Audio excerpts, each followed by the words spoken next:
పాలు పొయ్యి మీద పెట్టినా జర పొంగగల్ల చూడు గిడ గల్లీలు ఎవరి దగ్గర తోడుంటే అడుకొని వస్తా. సరే సరే వెళ్ళేసిరా తొందరరా. ఓ అత్తమ్మా ఓ అత్తమ్మా కొంచెం పెరుగు తోడుంటేవా?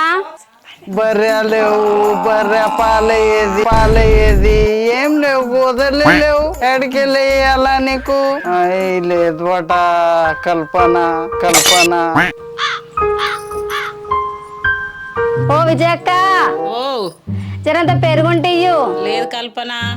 ఎంత లేదా? అత్తమ్మా జరంత పెరుగు తోడుంటేవా? వాళ్ళతో కూడా లేదంట. మాత ఎక్కడ కనబడుతుంది. బర్రుందేమనుకుంటున్నా ఎవ్వరితో దొరుకుతలేదు. 4 ఇండ్లు 5-6 ఇండ్లు తిరిగినా గల్లి గల్లి కాలేని వస్తుంది. నాకు పెరిగే లేదంట ఓ దగ్గర. ఈడ గల్లి గల్లీలా అందరితో అడిగి వచ్చిన ఎవ్వరితో లేదంట. అందుగురించి బొడంపల్లి పోయి పెరుగు తీసుకొని వస్తా తోడేయడానికి. ఓ బావా జర పొయ్యి మీద పాలు పెట్టినా చూడు ఏదన్నా రాగల వచ్చి రాగిపోగలనా? సరే సరే వెళ్ళేసిరా తొందరరా. తొందరగా వచ్చేస్తా ఇప్పుడే ఫాస్ట్ లా.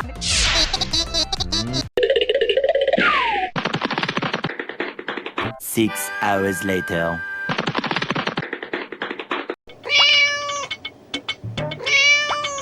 నేను మర్చిపోయినా నీ అవ్వ పాలు పొయ్యి మీద పెట్టేసిపోయింది.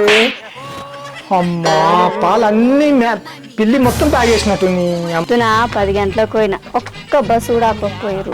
ఫ్రీ బస్ అని చెప్పి మనం సంపుక తింటూ పోవాలి.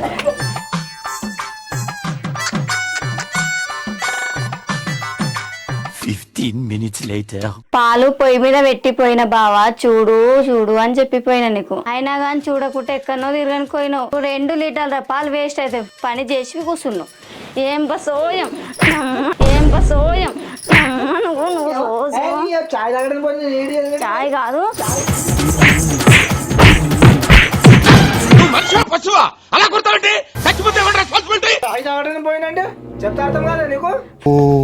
అరుస్తున్నాడు భయ్యుడు.